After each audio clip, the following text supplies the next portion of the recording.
Olá, telespectadores e ouvintes da nossa Rede Alesp. Mais um programa Ideias e Debates. Hoje a gente vai conversar sobre trânsito, né? Só para você saber, o dia 19 de agosto foi instituído como o Dia, né, Estadual de Prevenção a Acidentes de Trânsito. E aproveitando, né, esse gancho desta data, vamos conversar sobre essa questão toda de prevenção de acidentes, né, de trânsito no programa de hoje, Ideias e Debates.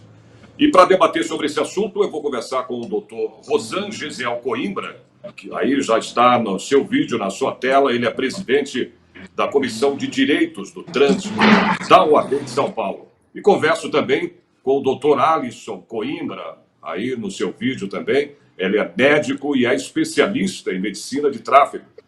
Também faz parte da Associação Brasileira de Medicina de Tráfego.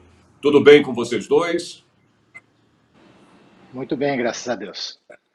Estamos juntos, meu nome é Sérgio Everton e vamos, né, aí falar sobre essa questão, né, doutor Alisson, de trânsito, né, acidentes de trânsito, que acontece e muito, né, independentemente até do momento que a gente está vivendo, né, dessa pandemia. Aliás, até é isso que eu quero saber, né, se por causa dessa pandemia, ninguém quer uma pandemia, né, o doutor Alisson e Rosan. Ninguém quer isso, é claro, mas eu queria já saber de cara de vocês, essa questão do trânsito diminuiu acidentes de trânsito devido, né, a essa pandemia? Qualquer um dos dois pode começar. Eu diria que a pandemia aumentou o número de acidentes, inclusive a gravidade de acidentes, bastante acidentes graves. As pessoas, me parece que estão bastante abaladas com essa situação de confinamento, né? E tudo isso, logicamente, que causa uma certa transtorno para os motoristas, já que uma das condições para que o motorista ele possa dirigir é ele estar com a mente rígida, né? Tanto assim ele tem que estar concentrado, porque dirigir é uma atividade complexa, né? E há necessidade da pessoa ter atenção e reagir conforme a situação. Ora, se a pessoa ela não está muito bem com toda essa situação, ela tende a não dar a atenção devida no momento em que se exige que ele reaja àquela situação de perigo, muitas vezes. E é por isso tudo é que nós temos visto crescer bastante o número, surpreendentemente crescendo, porque num dado momento a gente andava pelas ruas ali de São Paulo e víamos pouco tráfego, né? Mas estamos percebendo sim que isso acaba mexendo no psíquico da pessoa, né? Do motorista. Pois é, o Alisson, mesmo assim, doutor, falando com os dois aí exatamente, porque é uma situação, né, que eu achei que, devido à pandemia, né, se eu estiver errado, o senhor falou que não, mas o doutor Alisson pode até confirmar também isso, essa questão de acidentes de trânsito, né, tivesse diminuído com a pandemia, porque as pessoas estão mais em casa, né, ou pelo menos deveriam estar mais em casa, né, doutor Alisson, por causa dessa quarentena. Um ponto bem divergente, porque inicialmente com as medidas de isolamento social, no primeiro momento, a redução do tráfego de veículos reduziu significativamente. Mas infelizmente, nem em São Paulo, nem em poucas capitais do Brasil, a gente teve um nível de isolamento maior que 60%. Então as pessoas também continuaram circulando. E associado a isso, nós observamos o fenômeno das duas rodas, o aumento dos serviços de delivery. Vias mais desobstruídas. Serviços de delivery é uma combinação fatal para imprudência, excesso de velocidades e, consequentemente, acidentes mais graves, de energia mais intensa e, consequentemente, com ferimentos mais graves. Então, a pandemia ela veio com uma expectativa de uma redução do número de mortes, mas, na verdade, hoje, com essa flexibilização da quarentena, nós já observamos duas ondas. A primeira onda, que é a manutenção, infelizmente, dos casos de Covid e a retomada do protagonismo de uma pandemia, de uma epidemia, que é o trânsito, que não sofreu nenhuma intervenção positiva nesse período. Então, os leitos hospitalares, as unidades de saúde começam a receber as pessoas que historicamente já frequentam 60% dos leitos de UTI. Então é uma situação complicada. Tá, mas aí você estava falando depois da flexibilização, né? Não é isso? Agora, antes, Sim. quando estávamos praticamente confinados, eu digo do começo, logo no começo da pandemia, até antes da flexibilização. Isso é que eu quero entender. Esses acidentes não diminuíram com as pessoas ficando mais em casa, sendo obrigadas a cumprir essa quarentena? Nós podemos dividir essa questão em dois pontos. Os primeiros meses de março e de abril, uma redução significativa dos acidentes de trânsito, por uma restrição da circulação. Mas já agora, quase 45 dias, o trânsito retoma o seu protagonismo. Infelizmente, são 120 mortes por dia. Então, uma média, a cada 12 minutos, uma pessoa perde a vida em decorrência de acidentes de trânsito, fora os inúmeros feridos, que infelizmente também evoluem com algum certo grau de sequela, temporária ou permanente. Eu queria fazer uma observação doutor, aqui. Pode falar, doutor, pode falar. Me permita uma observação. É que com a pandemia, quando as ruas diminuíram o movimento nas ruas, as pessoas se tornaram mais confiantes, acabaram aumentando a velocidade, mas se esquecendo que a fiscalização por equipamentos, radares, estão funcionando, ainda estão aplicando multas, né? Então, agora, essa despreocupação, essa baixa de guarda dos motoristas é que culminaram num maior número de acidentes, né? É o que nós temos ouvido muito nos noticiários, que o número de acidentes aumentaram durante a pandemia, para nossa surpresa. Se colocar dessa maneira, né, doutor Alisson e Rosana, tem sentido, porque quando você tem um fluxo bem maior de tráfego, né, de trânsito, né, que São Paulo chega a isso, né? Nós temos aí, se eu estiver errado, vocês me corrijam, se não tem quase 8 milhões, está chegando perto disso só de automóveis, né? Em São Paulo. Fora os veículos que vêm de fora, né? Porque fora os que vêm pela de fora. capital, por exemplo, circulam muitos veículos a caminho do litoral, né? Enfim, é um entroncamento ali, é uma esquina do mundo, né, São Paulo, por onde passa o caminho. Pelo que vocês estão falando nesse sentido de ter mais acidente, até porque realmente, eu vou repetir até a palavra, faz algum sentido mesmo, né? Porque quando você tem muito tráfego, né, Alisson, você corre menos, você tem, né, a velocidade é menor, porque é muito trânsito, são muitos carros, e quando você está livre, realmente há o abuso, né? As pessoas acabam abusando, né? E os acidentes acontecem muito mais. Infelizmente, o que a gente tem visto é que o trânsito ele continua causando acidentes. Em vias mais obstruídas por maior número de veículos, principalmente pela falta daquela distância de segurança para o veículo da frente e também pela desatenção, pelo uso associado e perigoso do celular no ato de dirigir, que causam colisões de energia menor e potencialmente menos graves. Durante a pandemia aconteceu o contrário, vias mais desobstruídas, então esperávamos uma redução, mas infelizmente o ato de dirigir ele também está relacionado com outras questões psíquicas, mentais, a questão do tempo, a questão financeira. Todo mundo quer receber a sua pizza quentinha em casa, mas ninguém quer saber quantos sinais o motorista teve que avançar para que isso acontecesse. Então existe um certo grau de conivência das pessoas, o entendimento, a falta de um espírito coletivo da via urbana em relação aos pedestres, principalmente também aos ciclistas. Então acaba que o trânsito segue causando acidente, inevitavelmente, independente, na verdade, da situação de pandemia ou sem pandemia. Porque junto com isso, obviamente, tem uma redução significativa, mas é importante que a gente discuta e nós tentamos achar uma via de melhoria da condição psíquica, da condição física e mental dos motoristas. Agora, o senhor como médico, né, falando nisso, nessa situação, né, de acidentes, né, é claro que geralmente, ou pelo menos, não digo nem geralmente, eu acho que a verdade é que os maiores causadores mesmo de acidentes são as pessoas, os seres humanos, né? Muitas vezes você fala, é falha da máquina. Não estou dizendo que não falhe, né, doutor Alisson? Isso, claro que pode acontecer, mas eu acho que o maior causador, né, é o motorista de acidentes. Estou Sim, errado? estatisticamente, 90% dos acidentes são causados por falha humana, 5% atribuídos às condições das vias e 5% relacionados às condições do veículo, a manutenção, a falta de manutenção preventiva. Então, nós estamos falando de uma epidemia e uma consequência da falha humana. Na maioria das vezes, por desatenção, desrespeito às leis, desobediência, excesso de velocidade, combinação perigosa da direção com álcool, direção com celular.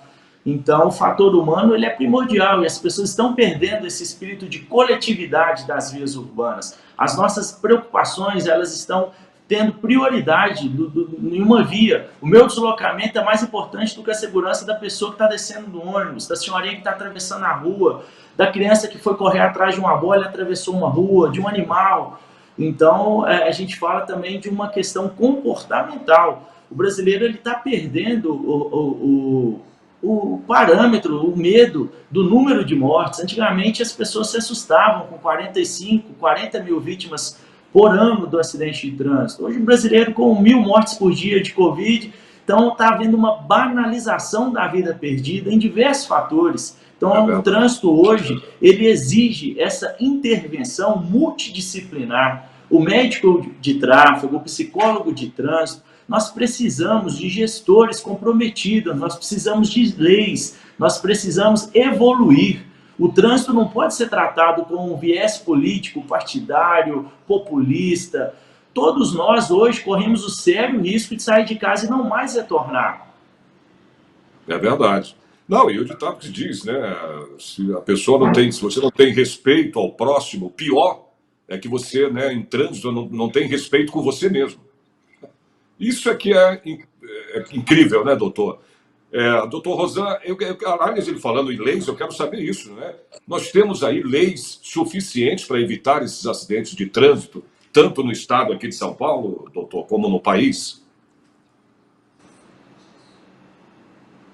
O senhor está sem áudio. Se o senhor puder ligar o áudio, está me ouvindo? Vê se o teu áudio... Aí, agora sim, agora sim. Eu não estava te ouvindo. Pode continuar. Sim. O Código de Trânsito Brasileiro é um dos mais evoluídos do mundo. Ele realmente trouxe uma evolução muito grande. Agora, eu concordo com o Dr. Coimbra quando ele diz que há uma necessidade das pessoas pensarem coletivamente, porque, por incrível que pareça, o veículo é um bem particular, mas de uso num local público. E as pessoas acabam, por egoísmo, ou achando que realmente o trânsito, o que é importante é ele, quando na verdade o trânsito é um organismo vivo, que todos têm que colaborar para que possam chegar ao seu destino com integridade física, né? São e salvo. Então, quando você colabora com o trânsito, ele flui melhor. Então, essa ideia de coletividade é muito importante. É justamente na mão contrária, é aquela lei do Gerson, né? Da pessoa que quer tomar vantagem em tudo, aquele que faz ultrapassagem, levar vantagem em tudo. Aí ele faz ultrapassagem, local proibido, que foi uma das alterações do Código recente de 2016, agravando a pena, por exemplo, quem força uma ultrapassagem em faixa contínua, porque um dos maiores motivos da mortandade no trânsito era justamente a colisão frontal, e o que ocorre geralmente nas estradas, né? E isso tem sido dado a atenção necessária. E nós já estamos com um novo projeto de alteração do Código, a Lei 3267, que passou pela Câmara dos Deputados, atualmente está no Senado Federal para ser discutido e votado essa alteração, que foi aquela enviada pelo Bolsonaro no mês de maio de 2019. Que versa sobre o quê? Só para que as pessoas entendam.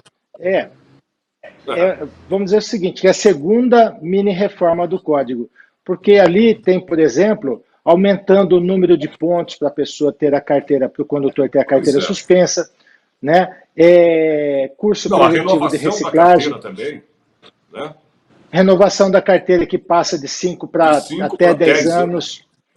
Entendeu? Então, essas situações que foram propostas, elas sofreram, foi tirada e foi apresentado uma nova proposta na Câmara dos Deputados, né? E agora está lá no E Senado seria Federal. qual? Você tem... A lei, o projeto de lei 3267, ela fala justamente nisso, né? Que ele queria afrouxar o uso de cadeirinhas, a renovação da carteira, passando para cada 10 anos, né? O número de pontos para ter a carteira suspensa de 20 para 40.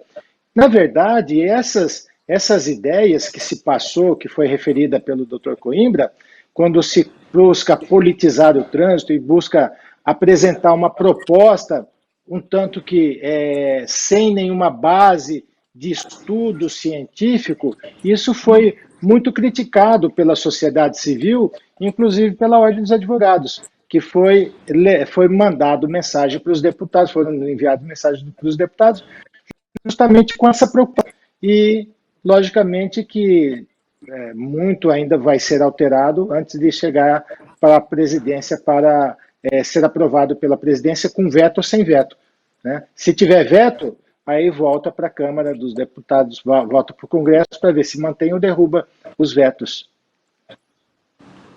Aí precisa ver se for no caso de alteração, alterar para quê? Para quanto? Para como? Diminuir, né? Sei lá, esses 10 anos, tirar esses 10 anos, porque são 5 anos para renovar, passar para 10, né? Aí acontece, aí eu vou até falar com o doutor Coimbra isso, né? Porque hoje, para você fazer um exame de vista, por exemplo, né, doutor Coimbra, né, que é obrigatório, né, você tem que fazer. Você imagina você esticando isso em vez de 5 para mais 10 anos, né? Isso pode realmente dar problema, né? As entidades científicas receberam essa primeira sugestão com muito espanto. Em nenhum momento assim foi considerados estudos. Hoje as doenças orgânicas elas são responsáveis por 12% dos números de acidentes. Então muito nos preocupa a questão da ampliação, porque as condições do motorista invariavelmente elas se modificam em intervalos até menores que 5 anos. Então nós não podemos hoje generalizar. Uma regra que se aplica a um jovem não pode ser aplicada após os 40 anos, após os 50 anos. Imagina.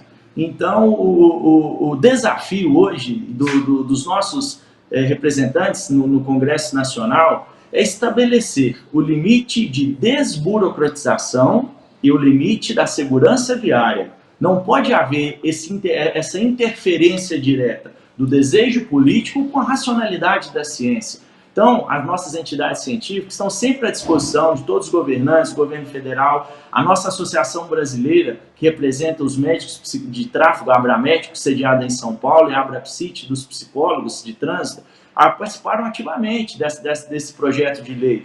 O texto foi modificado totalmente. O texto que foi enviado para o Senado Federal, que provavelmente vai ser apreciado amanhã, às 16 horas, no dia 18, ele fala a questão da vida, da qualificação profissional. Ele traz sim, importantes avanços, a manutenção do especialista, porque se cogitava muito que esse exame poderia ser feito por qualquer médico. A medicina de tráfego, hoje ela é uma das 56 especialidades médicas, reconhecida pelo Conselho Federal. Muito mais do que uma avaliação da visão, o médico faz uma avaliação da aptidão física e mental. Nós vamos em pontos específicos buscando a confirmação da plena aptidão para conduzir. Avaliação do coração, avaliação cardiológica, avaliação respiratória, avaliação ósseo-locomotora, que é a existência ou não de algum grau de deficiência física, um parênteses que se abre para a inclusão segura e responsável das pessoas que possuem mobilidade reduzida por esse profissional. Então, esse é o desafio. Então, a mensagem que nós gostaríamos de passar hoje para a sociedade civil, para a sociedade política, para os gestores, para as autoridades também do poder judiciário, é que nós estamos precisando abaixar um pouco o tom, pensar mais na vida. Reduzir a burocratização é necessário, mas nós não podemos reduzir a segurança viária. Doutor Gesiel, se eu queria falar antes dele falar. Eu concordo com o doutor Coimbra, porque, de fato, quando se pensa de forma imediata numa redução para aqueles que pretendam renovar a carteira ou pretendam se habilitar pela primeira vez, na verdade, pensam pequeno, porque pensar de forma mais a longo prazo é aumentar essas exigências, significa redução no custo. Por quê? Mais mortes vai representar, logicamente, um custo social. São mais pessoas órfãs, filhos órfãos, mães, esposas que se tornam viúva, ou às vezes a pessoa que fica ali recebendo um seguro por invalidez para o resto da vida. Portanto, essas exigências, esse afrouxamento nas exigências, passa uma mensagem clara para o motorista. Olha, pode soltar o cinto, ou pode relaxar, porque vocês só vão ter a carteira suspensa ou só vão ter que pagar multa em situações de muito risco, que não é verdade. Até as infrações menores, ela existe um potencial de risco e de mortandade. Compreende? Por exemplo, uma multa por falta de cinto de segurança não é considerada uma multa gravíssima, mas só que no acidente os corpos se projetam para fora do veículo, às vezes se estilhaçando o rosto no para-brisa. E a pessoa não tem que se preocupar com a multa pecúnia. Existe uma lei que ele não vai conseguir burlar, que é a lei da física. Isso tudo é importante que as pessoas se conscientizem. Tenham uma direção defensiva, compreendam o risco e se previnam também. Por exemplo, manter distância de segurança para o veículo da frente. É muito comum na cidade de São Paulo aqueles veículos grudarem no outro. Se você quiser mudar de faixa e você sinalizar essa mudança, o veículo que está seguindo atrás, ele encurta a distância para você não entrar, quando na verdade todos deveriam aumentar a distância para que haja um intercâmbio, uma mudança de faixa sem problema, sem risco para as pessoas. E aí, quando um veículo da frente ele tem algum problema mecânico, não existe área de escape, todos acabam ficando parados, como nós notamos, às vezes 4 ou 5 veículos sem conseguir sair daquela situação. Por quê? Porque não guardou segurança, distância de segurança. Então a pergunta que eu faço é o seguinte para os dois: qual o propósito, então, né, que eu queria saber dessa mudança, então, dessa lei de trânsito? Bom, me permita, doutor Coimbra, eu sou muito claro, assim, eu sou bem direto. Na verdade, na campanha política já se falava nessas mudanças. Então ele tinha, a presidência ela tinha um compromisso com aquele discurso, né? Então ele, logicamente, que foi procurar cumprir aquele discurso. Agora, nisso tudo, acabou levando de uma forma inversa a discussão para a sociedade, quando na verdade foi as próprios motoristas rejeitaram, por exemplo, a questão de deixar de fazer o exame toxicológico. O exame toxicológico foi uma conquista da sociedade civil. E aí o projeto de lei queria tirar o exame toxicológico dos motoristas, né, que dirigem caminhões, carretas, ônibus, né, que tem atividade remunerada. Então, isso tudo, a questão da cadeirinha também, a própria sociedade civil gritou dizendo que não, que é um absurdo, né? Enfim, a imagem, justamente, que o doutor Coimbra estava dizendo, que desburocratizar é uma coisa, agora não pode perder de vista justamente a segurança, a organização, a figura do Estado vigilante, porque quando existe a suspensão da carteira, por exemplo, é a questão da reeducação permanente. Se o motorista está tomando muitas multas, cometendo muitas infrações, ele vai acumular ponto que vai desaguar na suspensão de dirigir. E para voltar a dirigir depois de cumprido o período de suspensão, ele é obrigado a fazer um curso de reciclagem. É isso. O que a gente diz, o que eu penso é o seguinte: bom, facilitar, né, doutor Coimbra, é uma coisa. Facilitar uma lei, ou tentar facilitar a vida, né, do motorista da discussão é uma coisa. Agora, você tirar, né, como o doutor acabou de explicar, a questão da cadeirinha, aí isso é um item de segurança, né, máxima, tanto para a criança quanto, né, para o motorista e para o passageiro e para quem está dentro do carro, imagina, né? Como é que você vê? Imagina o remorso de um pai. Imagina o remorso do pai que, por exemplo, o filho ele sofre um acidente e fica gravemente ferido. E a cadeirinha, o assento de elevação, todos eles são itens importantes de segurança, que não pode ser desprezado. É isso. A maior causa de morte de crianças de 0 a 14 anos é o transporte irregular em veículos. Esses dispositivos de retenção, eles vieram a partir de uma mobilização da sociedade científica também, em 2008, exigindo um transporte mais seguro das nossas crianças. E a criança, ela não tem opção de não escolher ser transportada. É uma obrigação do motorista garantir a segurança de todos. E pegando uma carona nessa última parte, a questão da desburocratização é necessária. Todos nós somos onerados diariamente. Mas é preciso que o motorista entenda também que a finalidade e o uso do veículo, eles exigem algumas responsabilidades diferentes do condutor do carro de passeio. Eu não posso comparar um motorista de um veículo de grande porte, com mais de 50 toneladas, com um carro popular de 1,5 tonelada. A energia, as dimensões, a letalidade.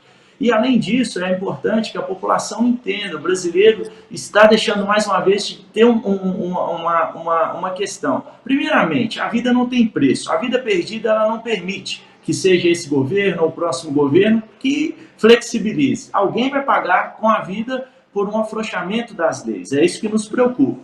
Segundo ponto, de onde tem preço, onde nós podemos pagar. Fazendo uma conta da CNH, a CNH, na verdade, ela é uma concessão, ela não é um direito adquirido, ela não é um documento que ele é democrático, ele não é popular, ele é um documento que permite, sim, que se for do interesse dos gestores, que procure uma via que consiga trazer mais pessoas para a habilitação. Mas eu não posso retroceder as exigências e os custos, e principalmente a vida, os riscos inerentes à vida, por um desejo de aumentar a chegada de novas pessoas para dirigir. Então, o desafio é o seguinte, e as pessoas que dirigem ou não são as que pagam as contas, através dos gastos do SUS, da Previdência Social. Segundo dados do IPEA, todos os anos, pelo menos 50 bilhões de reais são destinados a todas as ocorrências de trânsito, no custeio da assistência médica às vítimas, aos reembolsos por parte de seguro, sinistro, os danos estruturais das vias, o roubo e a perda de carga. Então é importante que a pessoa entenda que essa economia que ela julga ser necessária agora nessa ampliação do prazo, isso vai chegar no nosso bolso através dos impostos. E o pior, pode chegar na minha casa, na sua casa, através de uma vida perdida. É verdade. Agora, falando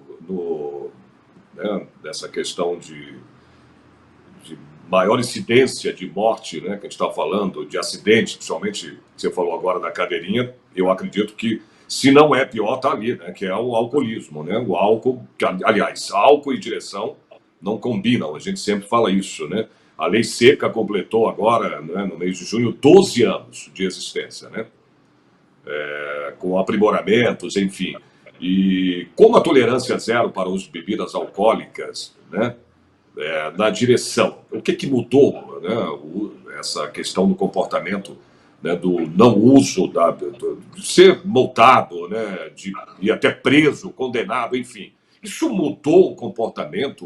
Eu queria saber de vocês, né, das pessoas com essa lei seca. Vocês acham que isso aconteceu? Houve alguma mudança? Sim, me permita. Mudou bastante. Melhorou mais, diminuiu mais. Não, mudou inclusive. Não, eu digo que mudar, mudou, claro, né? Não tenha dúvidas, né? Mas mudou quanto? Porque muitas vezes eu vejo aí, né, em telejornais, eu faço parte disso, eu sou jornalista, a gente vê o tempo todo, né, os acidentes que continuam acontecendo porque o motorista está embriagado, porque o carro está alcoolizado. Então, é isso que eu estou querendo falar. Não estou dizendo que não mudou. Que mudar, mudou. Né? Mudou, isso não tenha dúvidas. Foi para mudar a lei? Mudou. Não estou dizendo que não. As pessoas estão mais conscientes. Mas até quanto, doutores? Veja só, o Estado ele está melhor aparelhado, inclusive, para pôr a lei em prática. Me lembro muito bem, antes da lei, que o motorista que era surpreendido dirigindo sob álcool, ele era conduzido ao plantão de polícia e somente se o plantonista passe ofício para o Detran, o motorista teria que responder por uma suspensão de dirigir.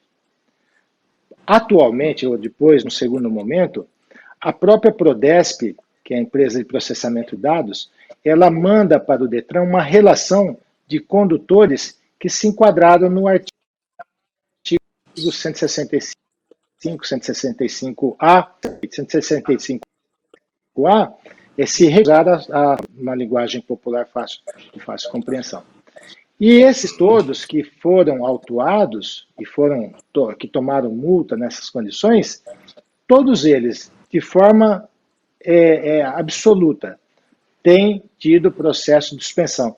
E é importante que se diga que o processo ele toma meses a dirigir. Não tem como escapar. E fora isso, ele vai passar por um curso de reciclagem. Se ele a lei seca hoje ela é considerada a lei brasileira mais perdeu o emprego.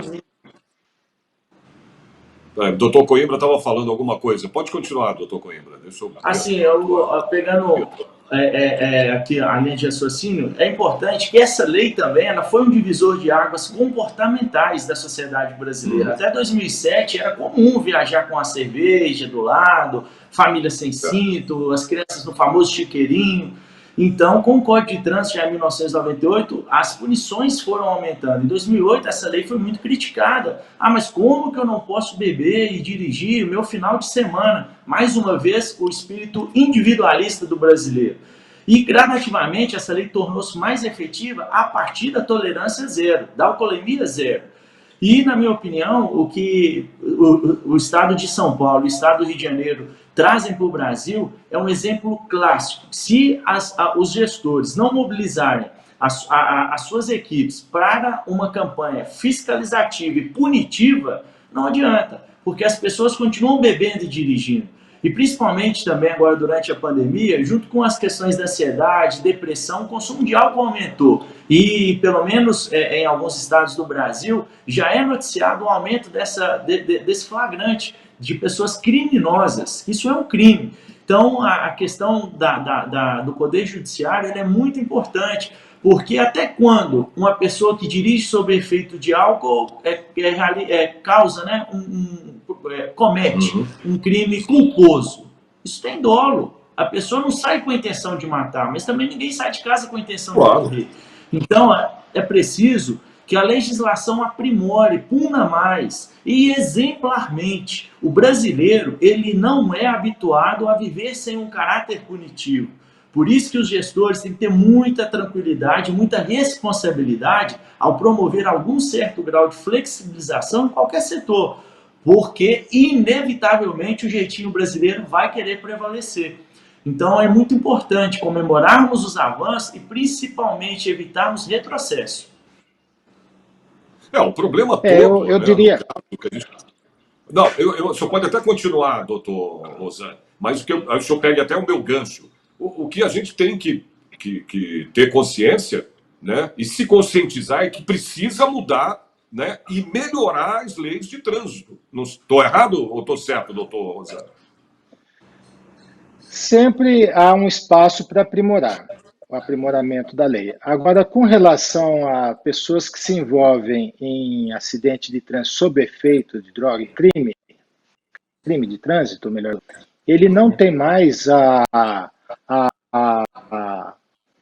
aquela porta da delegacia, só por ordem judicial. Então, o delegado ele não vai arbitrar fiança, porque foi mexido com a quantificação da pena.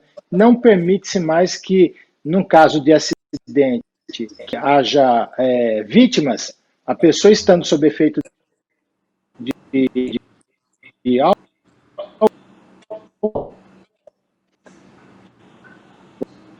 pagar no lugar.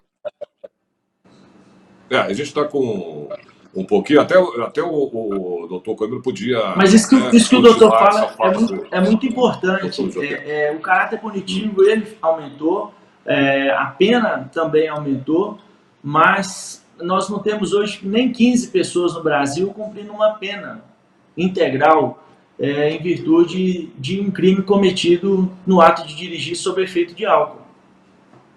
Mas então, isso que eu falo, não é por causa da lei, né, da lei que precisa ser, a punição precisa ser mais severa, mais rigorosa. É isso que eu quero entender, né? Que eu queria que você falasse disso. A lei seca, ela hoje já está no seu ápice da perfeição.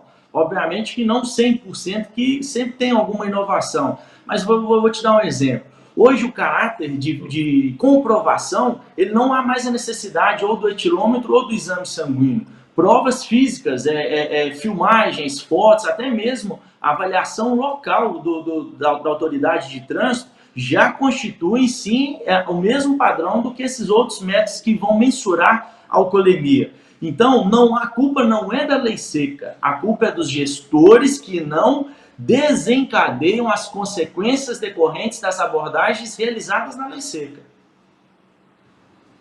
Certo.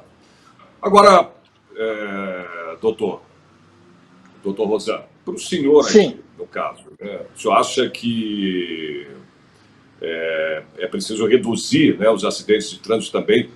Tem que ter aí, no caso, a necessária colaboração aí dos governantes, criando aí mais condições, né, para redução, né, para reduzir aí os riscos, como diminuição de velocidade, por exemplo, nas vias, né, e revisão aí da sinalização. Não sei, isso são questões aí que têm que ser discutidas, né? Sim, sempre o envolvimento das autoridades é importante e tem sido feito isso com relação, por exemplo, ainda falando da alcoolemia, o bafômetro ativo, né? Aquele que a pessoa não precisa parar para assoprar. Só do policial aproximar o equipamento, ele já acende uma luzinha verde ou vermelha. Se for vermelha, é que ele vai precisar se submeter ou vai ser dado a ele a oportunidade de submeter ao bafômetro efetivamente. Então, com isso, o serviço de fiscalização, ele ganhou o quê? Ele tem uma seleção. Antigamente, o bafômetro, você conseguia numa operação fazer 100 testes, hoje em dia não. Hoje em dia você pode testar, você pode fazer uma triagem de 400 pessoas e somente efetivar o exame daqueles que, numa pré-avaliação do bafômetro ativo, ele pode nem ser examinado porque já deu que realmente ele não tem qualquer sinais ou necessidade de submeter o bafômetro. Agora, aquele que acende a luzinha vermelha, o agente pergunta, você quer submeter o exame? Não quer? Vai ser autuado também. E se quiser, ele vai produzir prova que está em condições, ou então ele vai ser encaminhado a um plantão de polícia, onde ele vai ser autuado em flagrante por crime de direção no artigo 165, por direção sob efeito de álcool, do artigo 165 do Código de Trânsito Brasileiro. É o tal negócio, né? Que diz aquela coisa de você não produzir provas contra você mesmo, né? Não é obrigado, né? Sei lá. Complicado. Com relação a isso, existe o direito, ele não é ciências exatas, então possibilita a argumentação. Mas o que tem prevalecido é o seguinte: a pessoa tem oportunidade de produzir prova de que não está sob efeito do álcool. Então, essa é a oportunidade dele soprar o bafômetro. Se ele não assoprar, ele vai ter as mesmas consequências. Ele vai pagar o mesmo valor da multa, ele vai ter a carteira suspensa igualmente, entendeu? Ele só... Agora, se ele se recusar a soprar e ele apresentar sinais visíveis de embriaguez, no relatório do agente da autoridade de trânsito, vai dizer, tem odor etílico, andar cambaleante, vistas congestas. Se tiver um desses sinais, ele vai ser considerado e autuado como estar dirigindo embriagado. Simples assim. Aí, doutor Coimbra, agora, no caso, o senhor acha que precisa ter mais conscientização, né, um trabalho de mais conscientização dos motoristas, já que a gente fala de leis, mas as leis, elas são, né, vêm, vão, mudam, né, como está acontecendo agora, né, que a gente está vendo aí, a mudança nessa lei de trânsito, mas você acha que é preciso ter mais conscientização, mais campanha, né, de conscientização dos Sim, motoristas? além da importância da punição, nós temos sim que acreditar na conscientização da nossa população. E mais do que isso, acredito que um avanço, principalmente na avaliação de motoristas e candidatos a motoristas, seria também a programação de uma reavaliação psicológica. Porque o jovem hoje ele se submete a uma avaliação psicológica aos 18 anos e caso ele não exerça nenhuma atividade remunerada em veículo, ele possui um laudo vitalício. Considerando que as questões de saúde mental, psicológica, elas mudam. O indivíduo está numa plena formação cultural, pessoal, pelo menos até os 30 anos. Então, tudo isso, o espírito coletivo, o desrespeito, o uso de substâncias psicoativas, né, as drogas, o uso de bebida alcoólica, tudo isso são fatores comportamentais que, se talvez tivéssemos uma avaliação mais rigorosa, mais rigorosa na verdade não, mais criteriosa no sentido de entender a necessidade do jovem, isso seria muito importante, avaliações regulares pela psicologia do trânsito. Então o médico ele consegue detectar muitas coisas, mas déficit de atenção, déficit de personalidade, agressividade, impaciência, tudo isso são sinais clássicos que a psicologia do trânsito aborda. Só que se eu coloco esse psicólogo para fazer uma abordagem somente de atividade remunerada, eu estou pegando uma parcela mentirosa. Que quem exerce atividade remunerada, na maioria das vezes, são pessoas que culturalmente elas já têm uma responsabilidade um pouco maior. Pelo menos essa é a nossa visão. É uma pessoa que vai sustentar uma família, que vai usar o veículo para trabalhar e que por que ela precisa ser avaliada regularmente? E também o prazo dessa pessoa que exerce atividade remunerada não pode ser ampliado.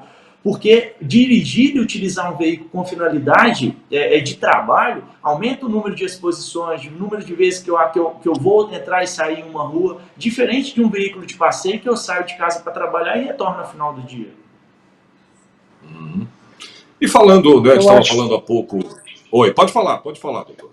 Me desculpa interromper, mas é o seguinte, se um motorista ele tem um problema qualquer, ele dá entrada num manicômio, por exemplo, não sei se é o termo que se usa atualmente, mas se ele conseguir escapar de lá e pegar um carro, eu acredito que até hoje não exista nada que faça esse controle da sanidade. Não precisa somente quando vencer o exame, mas algumas ocorrências deveria haver uma obrigatoriedade de ser comunicado às autoridades de trânsito, né, para que se faça uma reavaliação por médico perito de trânsito, mais forçosamente para ele poder voltar a dirigir. Porque não é possível uma pessoa, ele demonstra, ele está com algum problema e ele ter que esperar o vencimento da carteira para se retirar dele a licença para conduzir, como disse bem o doutor Coimbra, porque realmente é uma autorização, uma licença que é concedida em caráter precário enquanto ele preenche as condições. A partir do momento que ele não preencha mais as condições, a administração pública ela tem que se organizar, respondendo à sua pergunta anterior, que é se organizar, se estruturar, utilizando-se da base de dados justamente para poder manter aqueles que estão aptos a conduzir. Uma contribuição que existe no Código é o artigo 160. Todo motorista que se envolve em acidente grave ou é condenado criminalmente, para voltar a dirigir, ele é obrigado a passar por uma reavaliação. Senão, ele não volta a dirigir enquanto ele não passar por essa reavaliação. O prontuário dele, a carteira dele é bloqueada no órgão de trânsito e hoje, com o advento da internet, carteira de habilitação eletrônica, o policial, ele lê o QR Code, ele sabe a situação da carteira. Ele não precisa mais passar o rádio, como existia algum tempo atrás, lá na viatura, e lá no PECOM, no COPOM, melhor dizendo, que era o Serviço de Comunicação da Polícia Militar, para perguntar como é que está o prontuário da pessoa. Então, realmente, a administração pública, ela ganhou uma ferramenta importante para poder fiscalizar e também se estruturar e dar todas essas condições para efetivamente o código ser cumprido, porque o código, infelizmente, ele é um desconhecido. A pessoa lê o código, quem sabe ali na hora de tirar a carteira e nunca mais, né? Esse é o problema, né, doutor Coimbra? Exatamente. E o PL 3267, que discute o Código de Trânsito Brasileiro, ele traz um avanço específico em 50% do nosso desejo. Nós gostaríamos que o motorista que é envolvido, que perde o direito de dirigir, além do custo de reciclagem, ele fosse submetido a uma nova avaliação médica e psicológica. A Câmara dos Deputados entendeu que a avaliação médica não era necessária. Então, esse texto que vai ser apreciado no Senado, ele já traz esse avanço, já é algum ganho, né, que nesse momento político qualquer ganho já é vitorioso, e que ele fala que esse motorista infrator tem que ser submetido a uma nova avaliação psicológica. Mas gostaríamos disso, que existisse uma rede nacional, atingiu a pontuação máxima, obrigatoriamente tem que retornar para a clínica médica psicológica para ser avaliado. Porque as condições de saúde mudam, em 5 anos mudam. Eu atendo jovens de 23 e depois de 5 anos com 28 ele não está enxergando, ele já está usando drogas. Então são situações muito complicadas. Para se ter uma ideia, nesse PL 3268, se pretendia, inclusive, para o candidato querendo se habilitar, ele não precisava nem ter aula em autoescola. Olha que absurdo. O projeto propunha inicialmente. Isso daí já foi apresentado um substitutivo. Mas onde já se viu, nós não estamos nos Estados Unidos. Nos Estados Unidos existe essa possibilidade, mas no Brasil não tem estrutura e nem se aconselha esse tipo de coisa. Na PL 3267 se propunha que médico do SUS pudesse avaliar o motorista na hora de renovar a carteira. É um absurdo. O médico tem que ser especialista da área, ele faz os cursos, ele tem uma série de exigências a ser cumprida para poder exercer a medicina do trânsito. O doutor Coimbra, logicamente, vai falar com mais propriedade a respeito disso.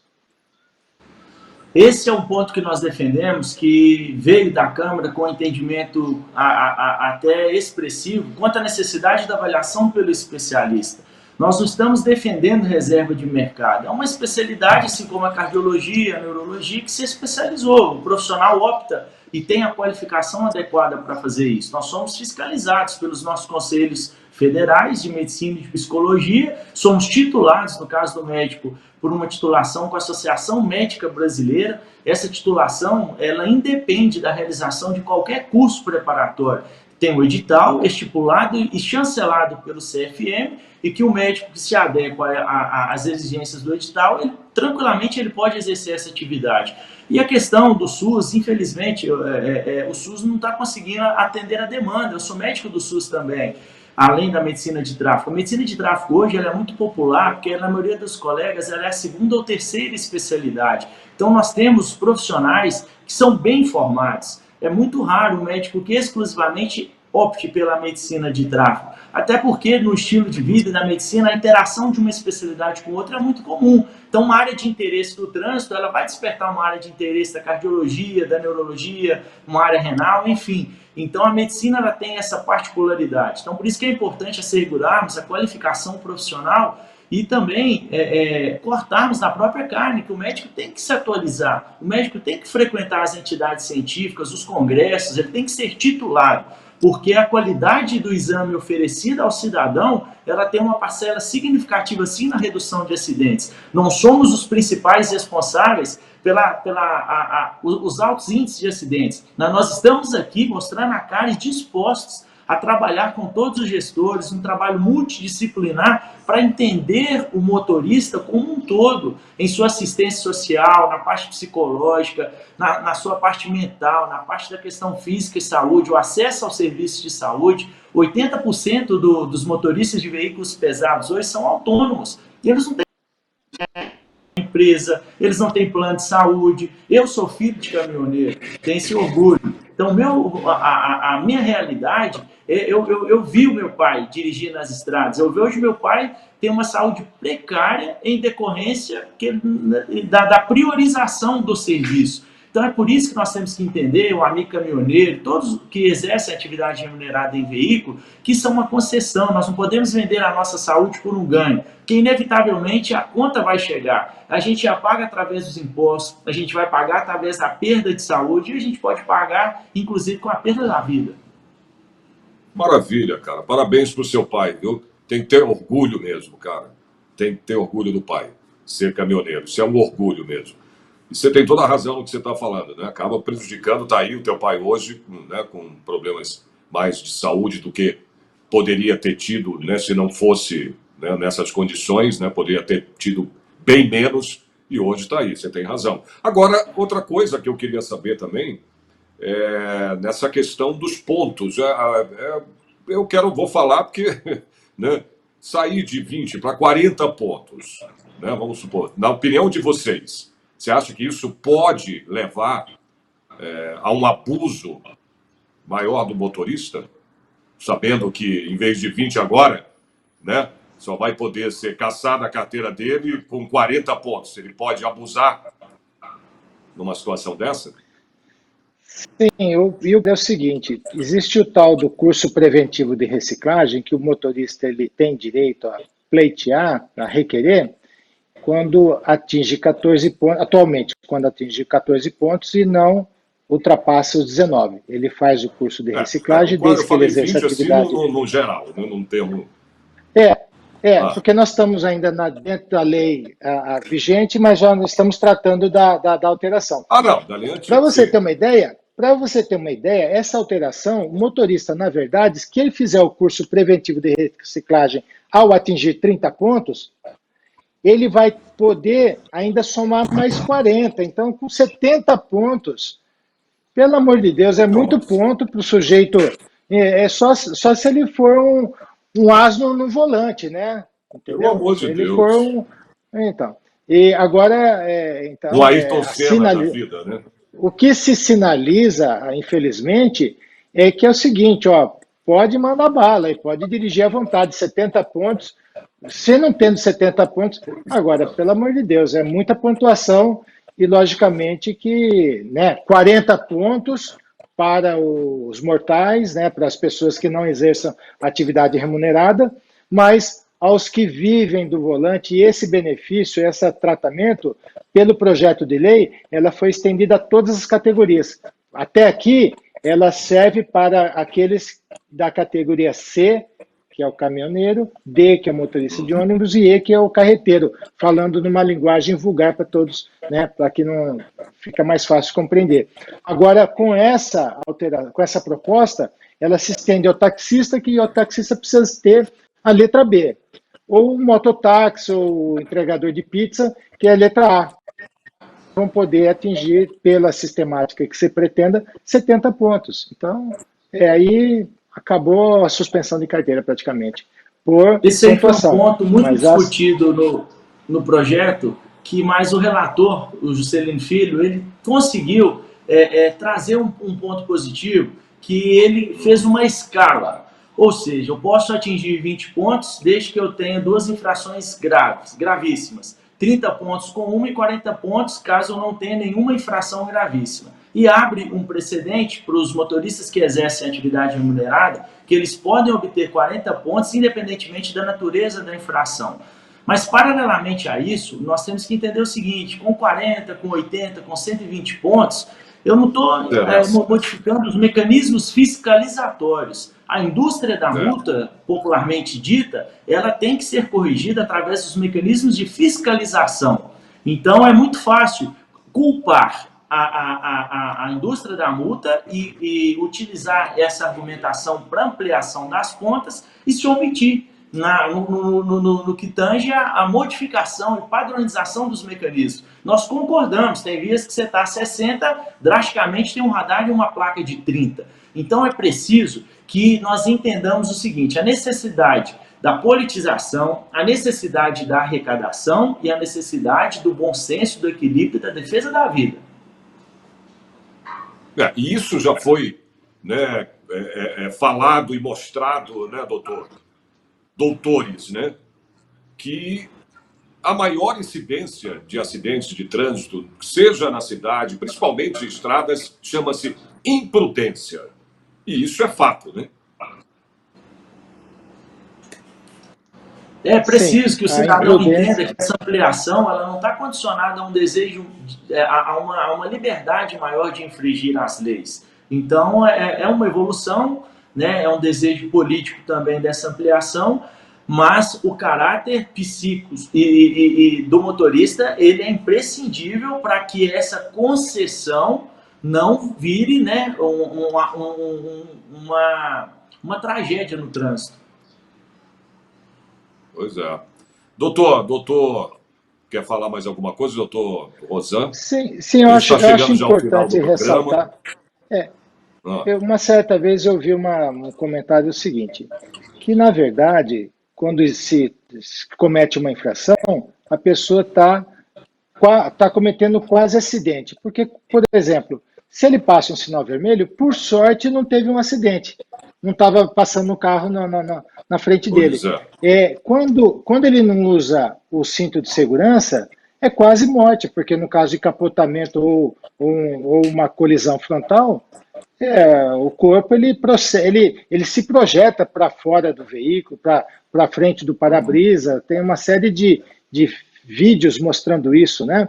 Então, é importante respeitar a lei do trânsito, não é só por causa do problema de multa e suspensão da carteira, mas é como eu havia falado, a lei da física, essa que é a lei que ele não tem como burlar, né? Então, é importante que é uma questão de inteligência, ou para alguns dizem bom senso, mas ele é uma questão de sobrevivência, ele vai conseguir alcançar, chegar no lugar com mais segurança, quando ele observa as normas de Sem trânsito. E dúvida. melhor, quando ele tem uma atitude ele faz aquela direção defensiva. Ele vê que, por exemplo, o motociclista ele vai fazer uma ultrapassagem, ele já guarda mais a distância, porque se o motociclista cair, ele não vai se envolver no acidente também, entendeu? Então, você está dirigindo por você e pelos outros. Senão, A verdade, até o então, é mesmo respeitar. inocente ele se envolve no Exato. acidente. É respeitar a você e ao próximo. É isso que tem que ser feito. Tô certo, doutor Coimbra? A gente está chegando aqui ao final do programa. Eu queria agradecer a presença dos dois. Você quer falar mais alguma coisa, doutor Coimbra, para a gente encerrar?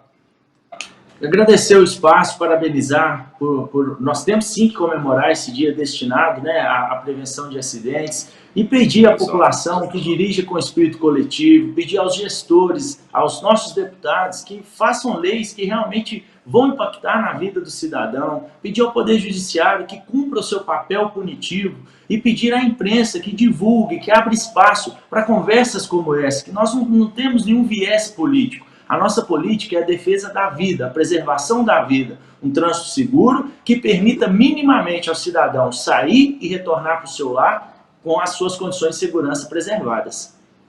Perfeito. Eu queria te agradecer a presença e, olha, com certeza a gente vai marcar mais um programa, porque a gente tem muito assunto para falar sobre isso, né? A gente precisa realmente bater nessa tecla, porque é uma situação que tem que diminuir, ou se não acabar, eu acho meio impossível, mas pelo menos diminuir bastante essa questão do trânsito, né, no país inteiro, né, essa questão de acidente de trânsito que tira a vida aí né, ceifa a vida de tantas pessoas inocentes também, né, não só quem está na rua, como quem está dentro do próprio automóvel, do próprio veículo, né, do próprio carro.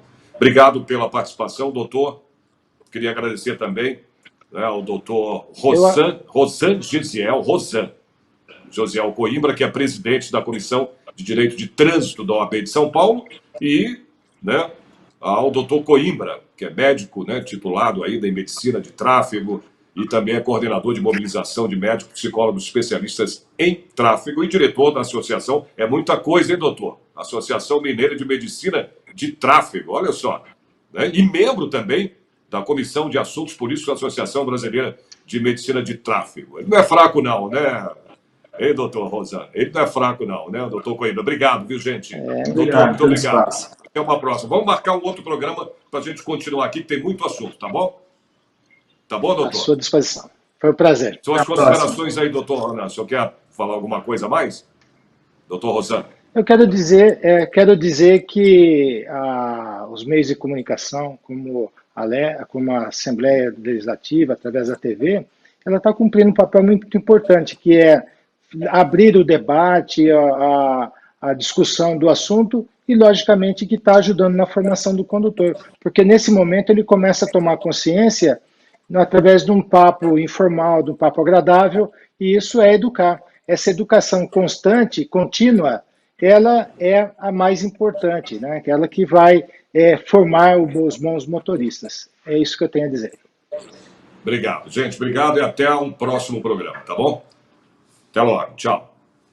Pois é, esse foi mais um Ideias e Debate. Você acompanhou esse bate-papo, né, com o Rosan Gesiel, que é presidente da Comissão de Direito de Trânsito da OAB, e do Dr. Alisson Coimbra, médico especialista em medicina de tráfego. Eu espero vocês, então, no próximo programa. Até lá.